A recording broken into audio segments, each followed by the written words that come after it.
ইবনুল মুসাইয়িব বললেন, পাগলের বেশ ধরে আমি 3 দিন মদিনার মধ্যে মসজিদে নববীতে হুজুরে কারীমের রওজা মুবারকের পাশে বসে থাকতাম।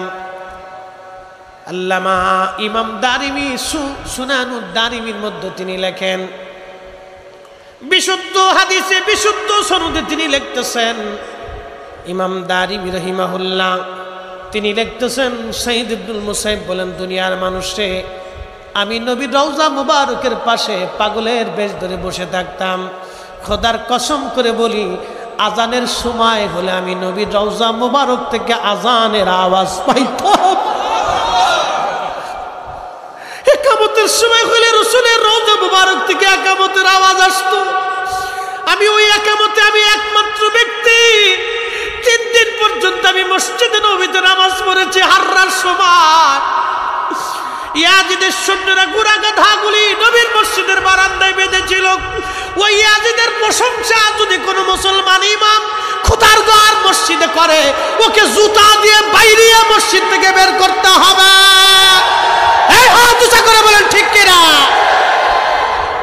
ইয়াজিদের কিছু কর্মকাণ্ড আপনাদের সামনে উপস্থাপন করে মনোযোগ লাগান। কারবালার পুরা আলোচনা টানতে গেলে বহু সময় চলে যাবে। শুধু ইমাম হুসেইন রাদিয়াল্লাহু আনহুকে শহীদ করা হলো, শহীদ করে নিয়ে যাওয়া হলো কুফার গভর্নর হাউসে। কুফার গভর্নর হাউসে যিনি দামি চেয়ারে সিংহাসনে বসে আছেন, এই ব্যক্তির নাম উবাইদুল্লাহ ইবনে জিয়াদ। এই উবাইদুল্লাহ ইবনে জিয়াদ ছিলেন জিয়াদের সন্তান। জিয়াদ ছিল জারজ। তার জন্মের মধ্যে ভেজাল ছিল, তার রক্তের মধ্যে ভেজাল।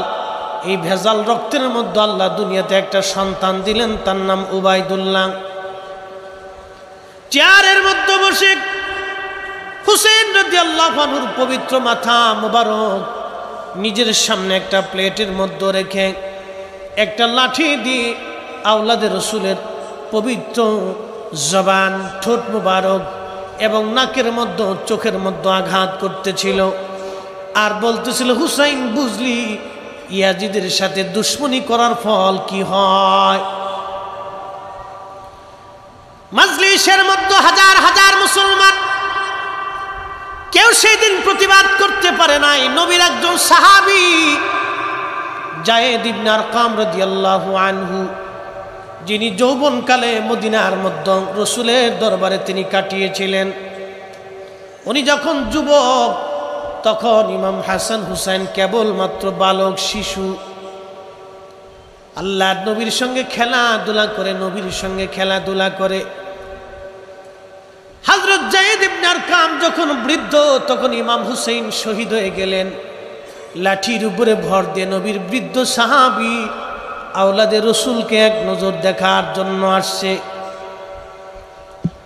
যখন লাঠি দিয়ে উবাইদুল্লাহ পবিত্র মুখ মুবারকের মধ্যে, ঠোঁটের মধ্যে আঘাত করতেছিল, নবী সাহাবী বরদাস্ত করতে পারেন নাই, চোখের পানি ছেড়ে দিয়ে কেঁদে দিয়ে বললেন, এই মারজানার ছেলে, তোর লাঠি ওই মুখ থেকে সরা। আমি রাসূলুল্লাহ সাহাবী যায়েদ ইবনে আরকাম বলতেছি, তুই যেই মুখের মধ্যে লাঠি দিয়ে আঘাত করো, আমি যায়েদ ইবনে আরকাম কত শতবার দেখেছি ওই মুখের মধ্যে রহমাতুল লিল আলামিন চুমা লাগাইতো। এইবার যার ছেলে, তোর লাঠি ছড়া। আমি রাসূলুল্লাহ সাহাবী, আমি দেখেছি রহমাতুল লিল আলামিন মুখের মধ্যে চুমা লাগাইতো।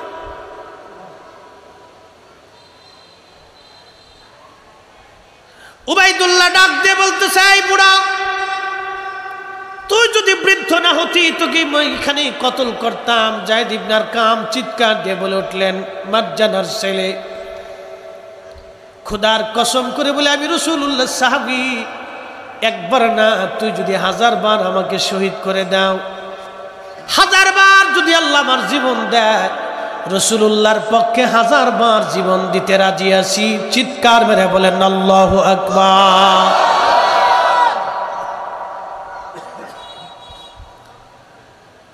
সেই দিন উবাইদুল্লাহ ঘোষণা দিল, হুসাইনের মাথা সারা কুফা নগর ভরে অলিগলি দিয়ে 3 দিন পর্যন্ত ঘোরাও। আহা, 3 দিন পর্যন্ত ঘোরানো হলো। 3 দিন পরে নিয়ে যাওয়া হচ্ছে এই মাথা মোবারক সিরিয়ার দিকে। নিয়ে যাওয়ার সময় সৈন্যরা পথের মধ্যে রাত হয়ে গেল।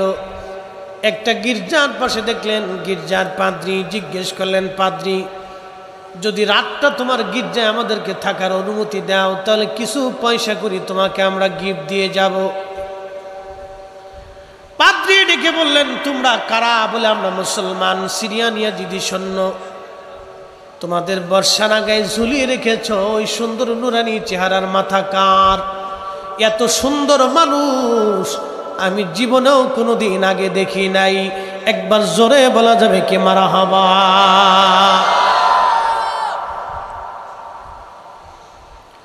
পাদ্রী ডেকে বললেন, সিরিয়ান সৈন্যরা,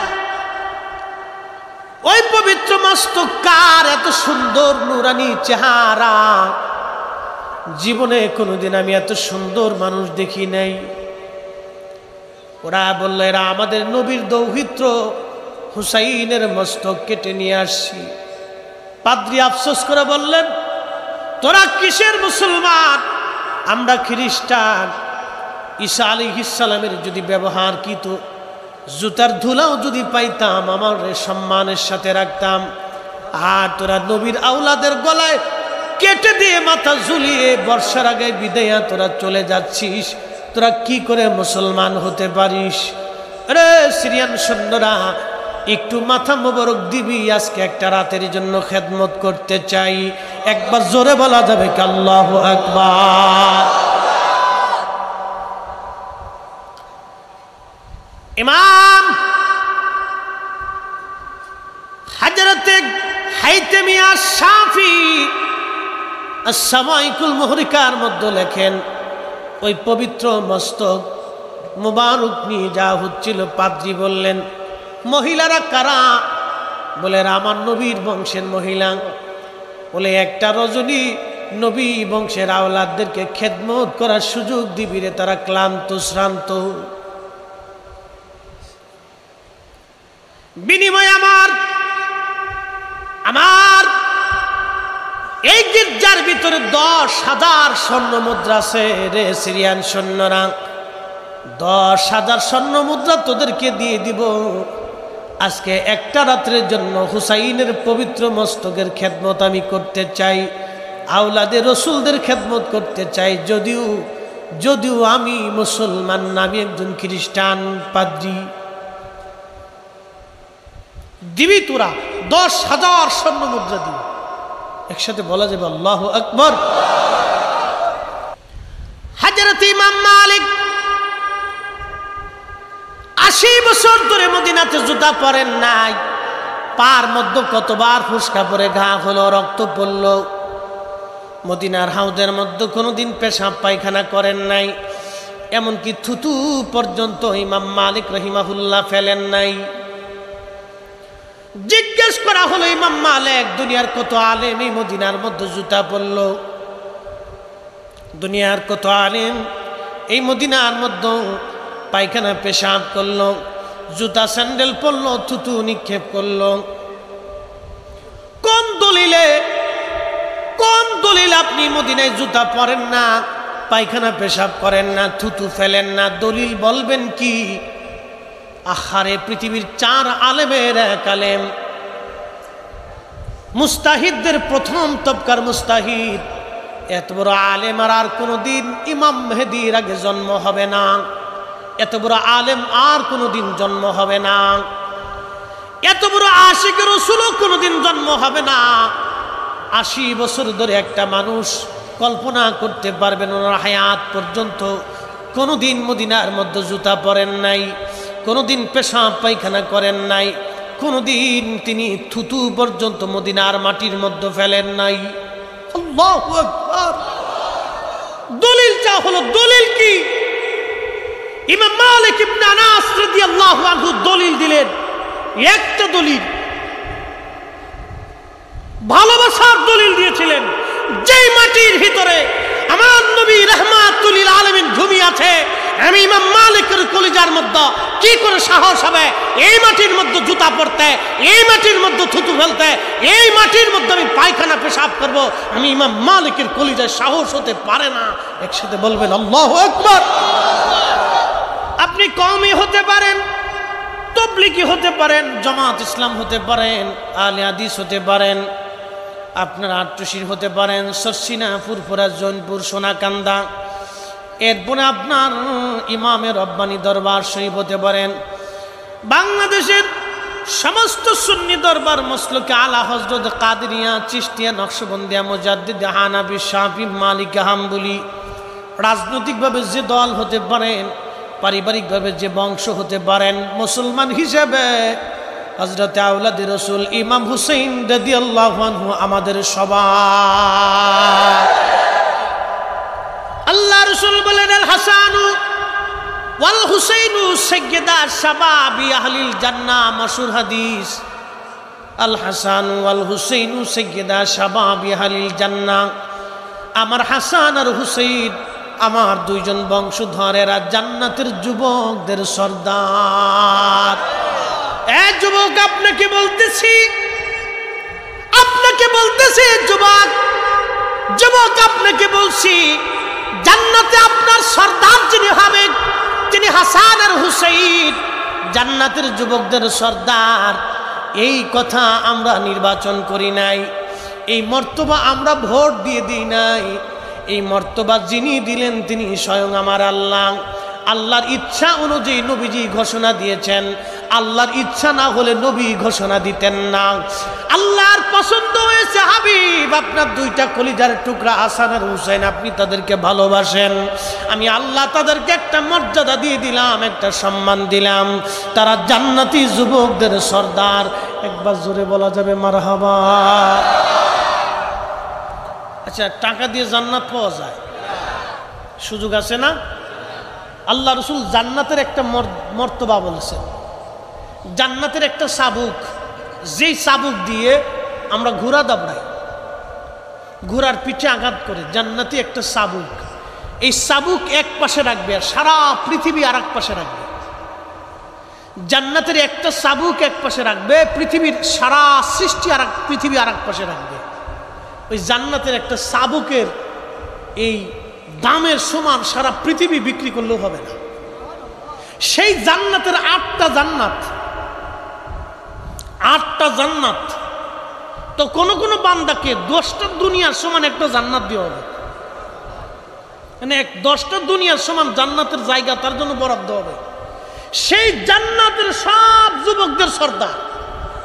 পাদ্রী ডাক দিয়ে বলতেছে, আজকে রাত্রের জন্য দিয়ে দাও। ওরা বলল হ্যাঁ নিয়ে যান, কারণ ওরা তো দুনিয়ার সম্পদের লোভী ছিল।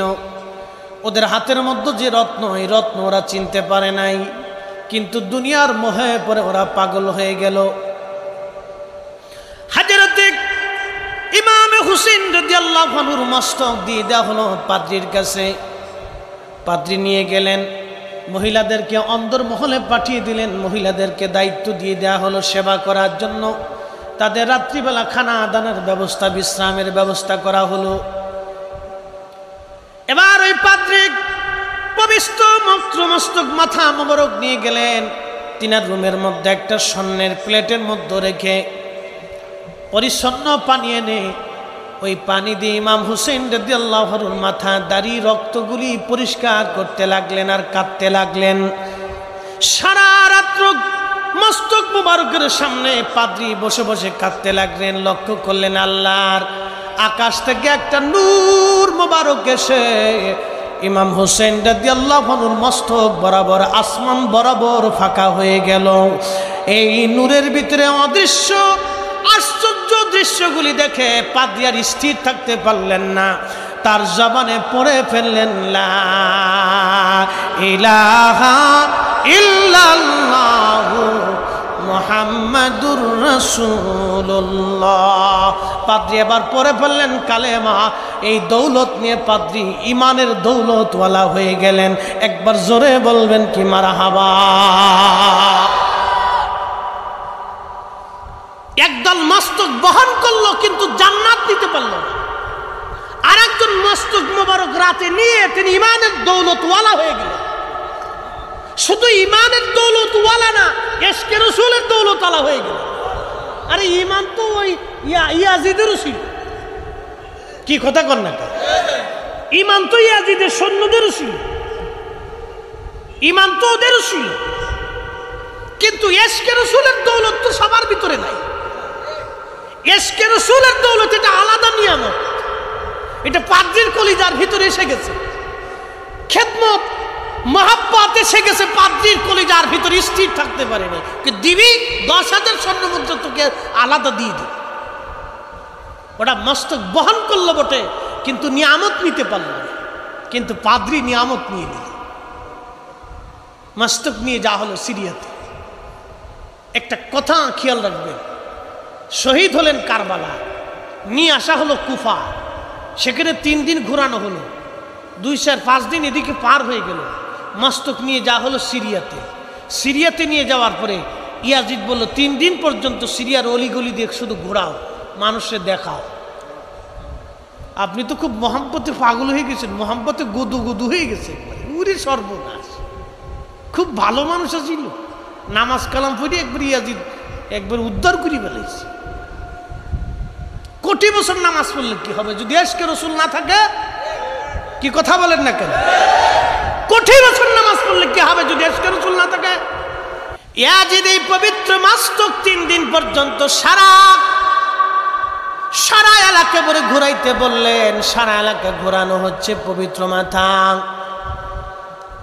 সবাই তো আর ইয়াজিদের দলের না। ইশকে রাসূল যাদের কলিজায়, রাস্তার পাশে দাঁড়ায় দাঁড়ায় তারা কাঁদতেছে। একটা নজর আওলাদের রাসূল দেখার জন্য তারা প্রতীক্ষায় দাঁড়িয়ে আছে। একজন আশিক রাসূল পবিত্র মস্তক দেখে তিনি কোরআনের একটা আয়াত তেলাওয়াত করলেন এইভাবে, আম হাসিবতা আন্না আসহাবাল কাহফি ওয়ার রাকিমি কানু মিন আয়াতিনা আযাবা।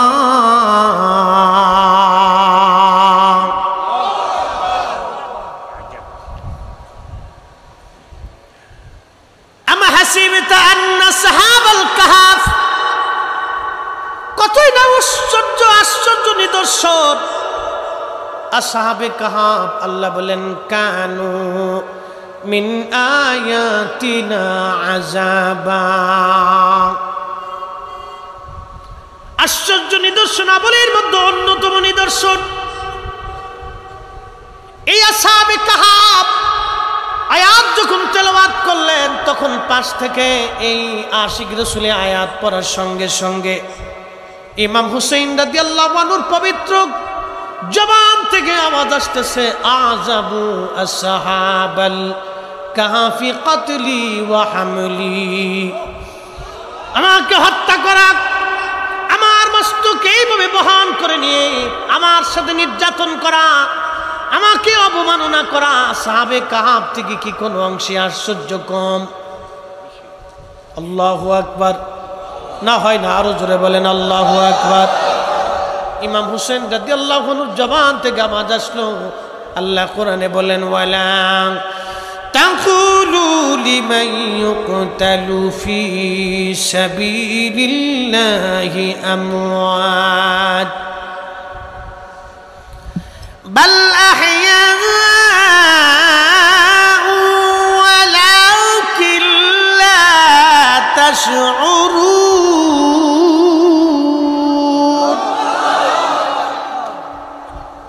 ওয়ালা তাকুলু, তোমরা বলিও না, লিমান ইউকতালু ফি সাবিলিল্লাহি আমওয়াত, আল্লাহর পথে যারা জীবন দেয় তাদেরকে মরা মনে করিও না। বাল আহইয়া,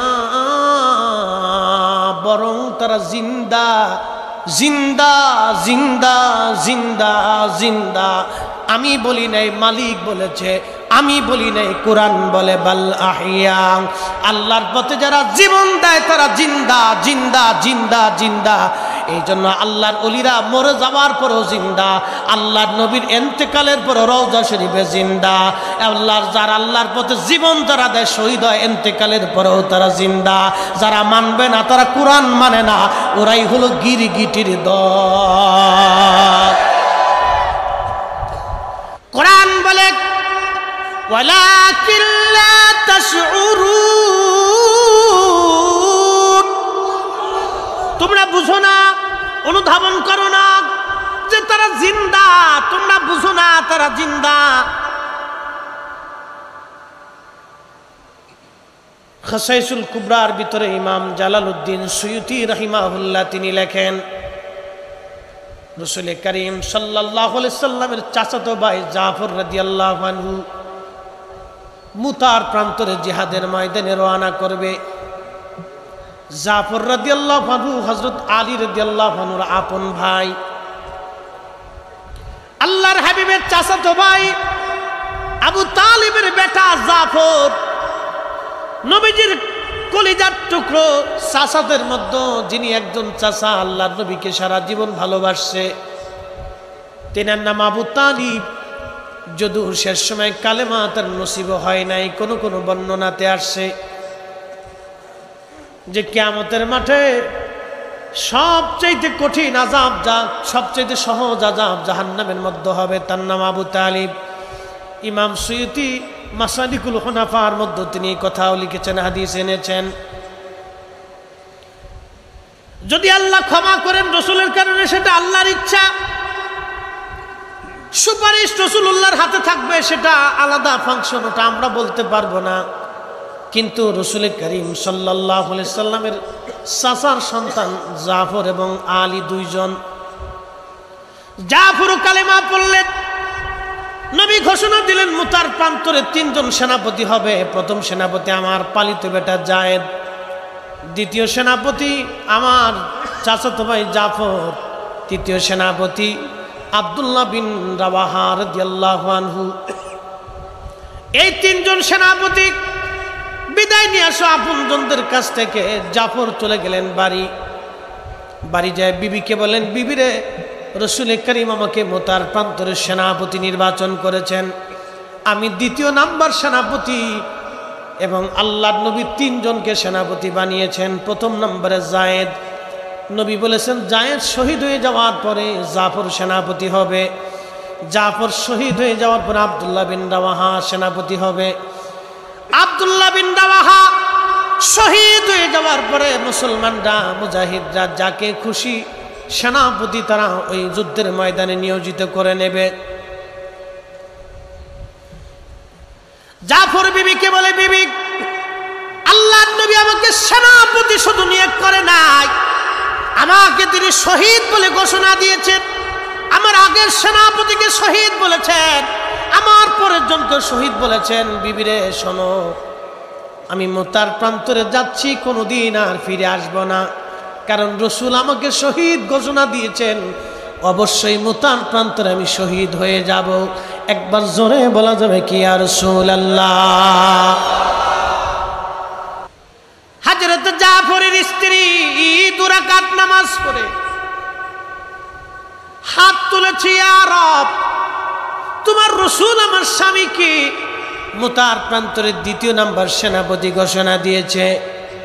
শুধু সেনাপতি ঘোষণা দেয় নাই, আল্লাহ তাকে শহীদ বলে ঘোষণা দিয়েছে। আমি জাফরের বিবি তোমার কাছে দরখাস্ত করি, আল্লাহ আমার স্বামীকে তুমি গাজী বানাইয়া আমার কোলে ফেরত পাঠাও। এই দোয়াটা করার সঙ্গে সঙ্গে জাফর রাদিয়াল্লাহু আনহু তলোয়ার টেনে বের করলেন। তলোয়ারের পার্শ্বপিঠ দিয়ে বিবির পিঠের মধ্যে আঘাত করে বললেন, বিবিরে রাসূল করিম আমাকে শহীদ বলে ঘোষণা দিয়েছেন, তুমি উল্টা দোয়া করতেছো। আল্লাহু আকবার। হরি ইয়াকিন কি ছিল রাসূলুল্লাহর উপরে, ইয়াকিন কি? তলোয়ারের পার্শ্বপিঠ দিয়ে বিবির পিঠে আঘাত করে বলতে, যাই বিবি, হাবিবে কিবরিয়া আমাকে শহীদ বলে ঘোষণা দিয়েছে, আমি শহীদ হয়ে যাব। তুমি হাজার দোয়া করলেও আর কাজ হবে না। কেন রাসূলের দোয়ার বিরুদ্ধে তুমি দোয়া করলে? ইয়াকিন কি? এইভাবে আপনাকে রাসূলের প্রতি ইয়াকিন আনতে হবে। নাস্তিকের বাচ্চা, রাসূলুল্লাহর ইজ্জত নিয়ে বলে রাসূল মরুর ডাকাত ছিল, আমরা আর বুঝতে বাকি নাই। ওরা ওদের পরিচয় দিয়েছে ঝড়ে জঙ্গলে, আতারে পাতারে, হোটেলে মোটেলে, অবৈধভাবে ওদের জন্ম হয়েছে। কথা বলেন ঠিক কিনা? ওদের জন্মে ভেজাল আছে। কথা বলেন ঠিক কিনা? কিসে ভেজাল? ও নাস্তিকদের জন্মে ভেজাল আছে। হে আমার নবীর উম্মতেরা, খুবই মনোযোগ দিয়ে শুনিয়া যান। আল্লাহর হাবিবের সাহাবী জাফর রাদিয়াল্লাহু আনহুর দুইটা হাত কাটার পরে আল্লাহর নবী মদিনার রাস্তা দিয়ে হেঁটে যায়। এমন সময় নবীজি বলেন ওয়ালাইকুম আসসালাম। সাহাবীরা বললেন হুজুর সালাম দিল কে? জবাব আপনি দিলেন। আল্লাহর নবী ডাক দিয়ে বললেন আমার সামনে দিয়ে আমার জাফর উড়ে উড়ে যায়। আমার জাফরকে দুইটা হাতের বিনিময়ে আল্লাহ দুইটা পাখা দিয়ে দিছে। আমার জাফর জান্নাতের যেখানে খুশি সৃষ্টির সেখানে আমার জাফর উড়ে উড়ে যায়। একসাথে বলেন আল্লাহু আকবার। আমার জাফরের দুইটা হাত কাটার পরে আল্লাহ দুইটা পাখা দিয়ে দিছে। আটটা জান্নাতের যেখানে খুশি সেখানে ঘুরে বেড়ায়। আমার জাফর আমার সামনে দিয়ে যাওয়ার সময় আমাকে সালাম দিয়ে গেছে, আমি তো সালামের জবাব দিছি। আরে দুনিয়ার নবী, রূহের দুনিয়ার নবী, দুনিয়ার জগতের নবী যদি নূরের জগতের জাফরের সালামের জবাব দিতে পারে, রাহমাতুল লিল আলামিন রওজা শরীফ থেকে আজকে আমাদের সালামের জবাব দিতে পারে, নবী আজকের মাহফিল দেখতে পারে। কথা বলেন ঠিক কিনা? ইমাম হুসেন শাহাদাতের পরেও জিন্দা। মস্তক থেকে আওয়াজ আসলো, কি চমৎকার! আশিক রাসূল তার কপালে চুমা দিলেন, তার মুখে চুমা দিলেন। একসাথে বলা যাবে না মারহাবা? প্রিয় মুসলমান, আসকালানের গভর্নর পবিত্র মস্তক রেখে দাফন করে দিল। হযরত ইমাম হুসেন রাদিয়াল্লাহু আনহুর মস্তক 554 হিজরিতে ওই অঞ্চল কাফেররা যখন দখল করে নিল, মিশরের গভর্নর বললেন 30,000 স্বর্ণ মুদ্রা তোমাদেরকে দিব, ইমাম হুসেন রাদিয়াল্লাহু আনহুর মস্তক আমরা নিয়ে আসব। ওরা বলল 30,000 স্বর্ণ মুদ্রা পাবো, তাহলে নিয়ে চলে যাও, ওটা তো আমাদের দরকার নাই। 30,000 স্বর্ণ মুদ্রা দিয়ে মিশরের গভর্নর স্বর্ণ সামন্ত নিয়ে জুতা পায়ে দিয়ে না খালি পায়ে গেলেন। একসাথে বলবেন কি মারহাবা? আল্লাহ এশকে রসুল কি জিনিস এদের থেকে শিখে যাবেন। জুতা পাই দিলেন না, উনি হুকুম দিলেন প্রত্যেকটা সৈন্য যারা ইমাম হুসেন পবিত্র মস্তক আনতে যাবা কেউ জুতা পায়ে থাকবে না। আওলাদে রসুলের সম্মানে জুতা খুলে ফেলবে, তোমরা খালি পায়ে যাবে। খালি পায়ে যখন ওনার কবর থেকে পবিত্র মাথা ওঠানো হলো, 500 বছর আগে যেইভাবে দাফন করা হয়েছিল, 500 বছর পরে ঠোঁট পর্যন্ত শুকায় নাই, চেহারার লাবণ্যতা নষ্ট হয় নাই, একটা চুল পর্যন্ত পড়ে যায় নাই, চোখের পাওয়ারও নষ্ট হয় নাই। একবার জোরে বলবেন কি মারহাবা? 500 বছর পরে মাটির ভিতরে ইমাম হুসেন একই রকম পবিত্র মস্তক, চেহারার সৌন্দর্য লাবণ্যতা নষ্ট হয় নাই, নাক নষ্ট হয় নাই, চুল দাড়ি মুবারক নষ্ট হয় নাই, ঠোঁট শুকিয়ে যায় নাই, দাঁত নষ্ট হয় নাই, চোখের সেই লাবণ্যতা নষ্ট হয় নাই, চোখের সেই সৌন্দর্য নষ্ট হয় নাই, সেই রক্ত তখনও ঝরতেছিল। 500 বছর পর ওনার পবিত্র মাথা থেকে জান্নাতের মিশকের ঘ্রাণ আসতেছিল। না হয় না? আরো জোরে, আরো জোরে। তিনি আওলাদে রাসূল, ওনার মহব্বতে আজকে বসে গেছে। কপাল আমার ভালো হবে না, ঘরে শুয়ে থাকবে, ওর ভালো হবে। তার মহব্বতে আসছে। সৈয়দা শাবাব আহলিল জান্নাহ সুলতানে কারবালার মহব্বতে আসছে। যে শহীদ না হলে দ্বীনই খুঁজে পেতেন। ইমাম হুসেন যদি সেই দিন ইয়াজিদের সাথে বশ্যতা মেনে নিতেন তো ইসলাম হারিয়ে চলে যেত। নবীর উম্মত মিথ্যার কাছে মাথা নত করত। এই জন্য দেখবেন যুগে যুগে যুগে যুগে নবীর উম্মত মিথ্যার কাছে মাথা নত করে নাই, জীবন দিয়েছে কিন্তু মাথা নত করে নাই। ঠিক কিনা? মুহতারাম উপস্থিতি, ইমাম হুসেন রাদিয়াল্লাহু আনহু জীবনের ছোট্ট ঘটনা আপনাদের সামনে উপস্থাপন করলাম। মদিনার মানুষ পরের বছর বিদ্রোহ ঘোষণা করল। ইয়াজিদ তার সৈন্য মুসলিম ইবনে উকবাকে পাঠিয়ে দিলেন, ঘোষণা দিলেন, যা 3 দিন মদিনার মানুষকে ডাকবি আমার বায়াতের জন্য। যদি মদিনার মানুষ আমার বায়াত না মানে 3 দিন মদিনাকে হালাল করবি, যা খুশি তাই মদিনাতে করবি, যত মানুষ পাবি হত্যা করবি, যত নারী পাবি ধর্ষণ করবি। আমার দিকে তাকান, ইতিহাস বড় নির্মম। এই 3 দিনকে হাররা দিবস বলা হয়। হাররা ইতিহাসে, তারিখে, সিরাতে, হাদিসে নববীর ভাষাতে হাররা হাররা। কিবার তাবিঈন, তাবিঈনদের যিনি শিরোতাজ ছিলেন সাইদ ইবনুল মুসাইয়িব রাদিয়াল্লাহু আনহু, সাহাবী না কিন্তু তাবিঈদের মধ্যে সর্বশ্রেষ্ঠ তাবিঈ। আল্লাহু আকবার। আহা, তিনি ইয়াজিদের সৈন্যরা মদিনায় নবীর মসজিদে 3 দিন আযান দেয়, মসজিদ নবীর বারান্দায় 3 দিন ঘোড়া গাধা বেঁধেছিল, মসজিদে নবীতে 3 দিন জামাত হয় নাই, কোনো কাফিরে কাজ করে নাই। আজকে যদি মার্কিন প্রশাসন, পৃথিবীর সব খ্রিস্টানরা ঘোষণা দেয় আমরা মদিনা আক্রমণ করে দখল করে নিব, আল্লাহর কসম করে বলি, মালিকের কসম করে বলি, 1 ফোঁটা রক্ত থাকা অবস্থায় আমরা মুসলমান 1 সেকেন্ডের জন্য বসে থাকবো না। কথা বলেন ঠিক কিনা? মদিনায় 10,000 মুসলমান তারা হত্যা করলো, 80 জন সাহাবী তারা মেরে ফেললো। কল্পনা করতে পারবেন 80 জন সাহাবী তারা মেরে ফেললো। 1 জন 2 জন সাহাবী মারে নাই, 80 জন সাহাবী মারছিল। রাসূলুল্লাহর 80 জন সাহাবী। আচ্ছা আপনারা বলেন, এখন যদি সৌদি আরবে আল্লাহর নবীর সাহাবীর দেহ মুবারক খুঁজে পাওয়া যায়, আর সৌদি সরকার যদি বলে এই সাহাবীর পবিত্র দেহ আমি বাংলাদেশে দেখার জন্য পাঠাবো, 3 দিন বাংলাদেশে সাহাবীর লাশ পরিদর্শন করানো হবে। এই সাহাবী দেখার জন্য বাংলাদেশের কোটি কোটি মানুষ দেখার জন্য দৌড়ায় যাবে। কথা কোন ঠিক কিনা? সাহাবী দেখার জন্য আমাদের কলিজায় যদি এত মহব্বত থাকে, 80 জন সাহাবী যারা হত্যা করলো, আপনি তার মসজিদের মধ্যে বসে প্রশংসা করেন, আর আমি তাকে চুমা দিব নাকি? সারা রাত্র যদি এইভাবে বর্ণনা করি তো বর্ণনা শেষ হবে না। ইয়াজিদের কুকীর্তি বেশি দিন টিকতে পারে নাই। আরে ইয়াজিদ বেশি দিন বাঁচতে পারে নাই। সে ভেবেছিল সাম্রাজ্য আমার চিরদিন টিকে থাকবে না, তার সাম্রাজ্য বেশি দিন আল্লাহ টিকায় নাই। নবীজি হাদিসে কারিমাতে সহিহ বুখারীতে বলতেন, হালাকাতু উম্মতি আলা ইয়াদাই গিলমাতিন মিন কুরাইশ। কুরাইশ বংশের যুবকের মাধ্যমে আমার উম্মত ধ্বংস হয়ে যাবে। হাদিস আবু হুরায়রা রাদিয়াল্লাহু আনহু বর্ণনা করেছেন। আল্লামা ইমাম হযরত আসকালানী আশ-শাফিঈ সহিহুল বুখারীর শরহে বুখারীর মধ্যে তিনি লিখতেছেন, হযরত আবু হুরায়রা প্রত্যেক বাজারে বাজারে যাইতেন আর দোয়া করতেন, আল্লাহুম্মা লা তুদরিকনি সানাতুস সিদ্দিন ওয়ালা ইমারাতুস সিবিয়ান। আল্লাহ তুমি আমাকে 60 হিজরির যুবকের শাসন থেকে তুমি আমাকে বাঁচাও।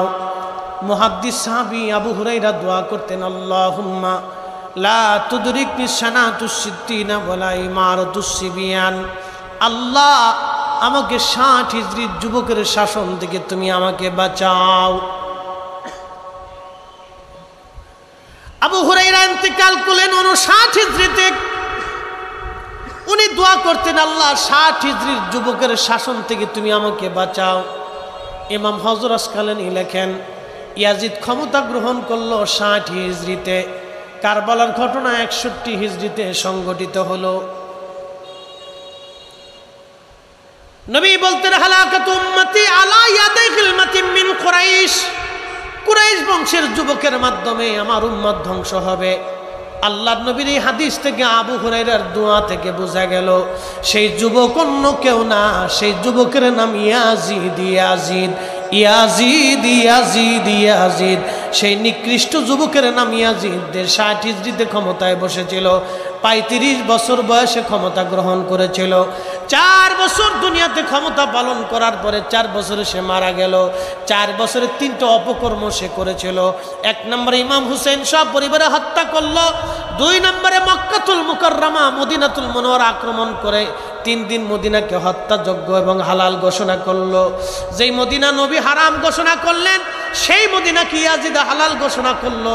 3 নম্বর সে মক্কাতুল মুকাররমা আক্রমণ করে তার সৈন্যরা মক্কায় গিলাফে আগুন ধরাইয়া কাবা শরীফ পোড়ায় ফেললো। এই 3টা কঠিন ঘটনার কারণে ইয়াজিদের প্রশংসা যারা করবে ওরাই হলো বর্তমান জমানার গিরগিটির দল। হাত উঁচা করে বলেন ঠিক কিনা? জীবন গেলে ওদেরকে মানা যাবে না, ঠিক কিনা? কোনো মতেই না। আবু হুরায়রা তার ফিতনা থেকে বাঁচার জন্য প্রত্যেক বাজারে বাজারে ঘুরতেন আর দোয়া করতেন, আল্লাহুম্মা লা তুদরিকনি সানাতুস সিদ্দিক ওয়ালা ইমারাতুস সিবিয়ান। আল্লাহ 60 হিজরির যুবকের ফিতনা থেকে, শাসন থেকে তুমি আমাকে বাঁচাও আল্লাহ, এটা আমি সহ্য করতে পারবো না। আবু হুরায়রা বলতেন আল্লাহ আমাকে বাঁচাও তুমি আল্লাহ। ওয়াজ করলে কি লাভ, শুনলে কি লাভ? লাভ হবে তার আমলে, আমলেও লাভ হবে না নবী প্রেম না থাকলে দিলে। নবী প্রেম থাকলে দিলে লাভ হবে কম আমলে, সুপারিশ করবেন নবী রোজ হাসরের ময়দানে। জ্ঞানী যারা বুঝে তারা শুধু ইশারায়, নাদানের বুঝাইতে পারে আছে কে কোথায়। জ্ঞানীর মতো জ্ঞানী হলে অল্প কথাই বুঝে, কচুর মতো কচু হলে অল্প জালেই সিজে। কথা বলেন ঠিক কিনা? ইমান নিয়ে আমল নিয়ে কবরে যাইতে হবে। ইমান আমল ছাড়া কবরে গেলে মহা বিপদ। আল্লাহ কোরআনে বলেন ইন্নাল্লাযীনা আমানু ওয়া আমিলুস সলিহাতি উলাইকা হুম খায়রুল বারিয়া। আল্লাহ কোরআনে বলতেছেন ইমানে আমলে, ইমানে আমলে।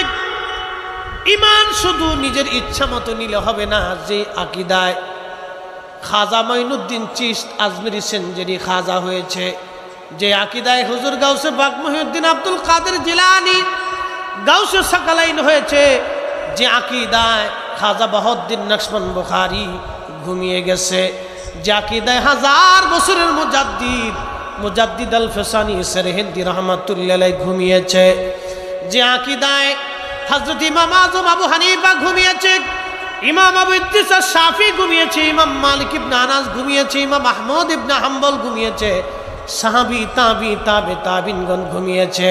সেই আকীদায় আমাদের ঘুমাইতে হবে। সে আকীদার নাম আকাঈদে আহলে সুন্নাত ওয়াল জামাত। আহলে সুন্নাত ওয়াল জামাত ছাড়া ঈমান কামিল হবে না, হবে না, হবে না। কথা বলেন ঠিক কিনা? হবে না। ঈমান কামিল করতে হলে আকাঈদে আহলে সুন্নাত ওয়াল জামাতের প্রতি ঈমান কামিল করতে হবে। ওয়ামিলুস সালিহাত, নেক আমল, ভালো কাজ, ভালো আমল আপনাকে করে যেতে হবে। খারাপ কাজ করা যাবে না। ভালো আমল, ভালো আমল করে যাওয়া লাগবে। মুসলমান ভালো আমল, ভালো আমল করে যাওয়া লাগবে। বাবুরহাটের মুসলমান, এখন আপনাদেরকে ভালো আমলের ভিতরে একটা আমলের কথা বলে দিয়ে যায় আমরা, খুব মনোযোগ দিয়েন। আপনি যদি নামাজ পড়তে আসেন, এখন শুয়োরের গোশত খাইয়া যদি নামাজে দাঁড়ায় যান, শুয়োরের গোশত খাইয়া যদি কাবা ঘরে নামাজে যান, বাইতুল্লাহ শরীফে যাইয়া মাকাম ইব্রাহিমে দাঁড়ায় গেলেন, বিরাট বড় পাগড়ি, বিরাট বড় জুব্বা, সুগন্ধি টন্দি লাগাইয়া মিশক টিশক করে বিরাস বিরাস কইরা সুন্দর করে নামাজে দাঁড়াইলেন। রাত্রিবেলা আসার পরে দাঁড়াই গেলেন। প্রথম রাকাতে 15 পারা, দ্বিতীয় রাকাতে 15 পারা, মোট 1 খতম কোরআন যদি পড়ে আপনি নামাজ আপনি সারা রাত পরে আদায় করিয়া তাহাজ্জুদ নামাজ, ফজরের নামাজ পড়ে যদি মাকাম ইব্রাহিম থেকে বের হয়ে আসেন, আপনি নামাজ পড়তে গেছেন শুয়োরের গোশত খাইয়া, আচ্ছা সারা রাত্র ইবাদত করলে কি নামাজ হবে? দেখেন আবু তালিবের বিষয়টা ভিন্ন। তিনি তো কালেমা পড়েন নাই,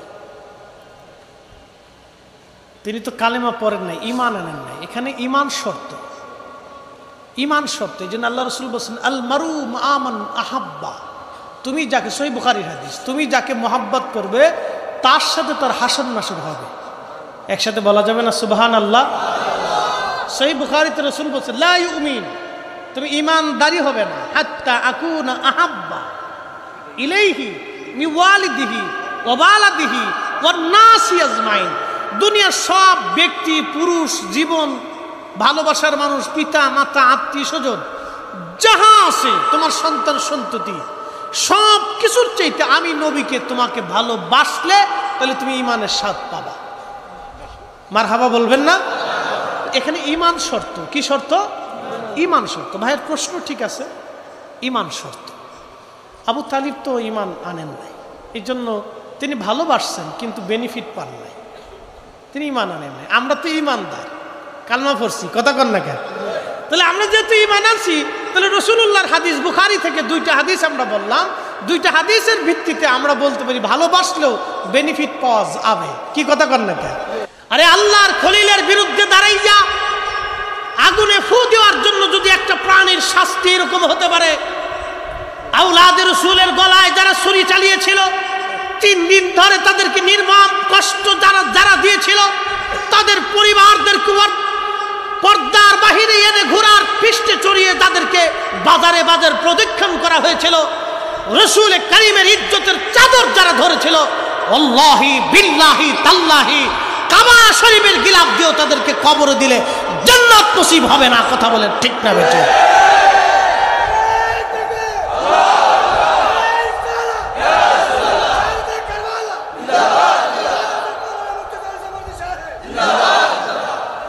আমাদের দেশে এক প্রকার নিমক হারাম বেরোচ্ছে। এরা মসজিদে বৈশা ইমাম হুসাইনের কারবালার মাসে ইয়াজিদের প্রশংসা করে। কি কথা বলেন, আসে না? ও মুসলমান, 1450 বছর পরে এসে আহলে বাইত রাসূলের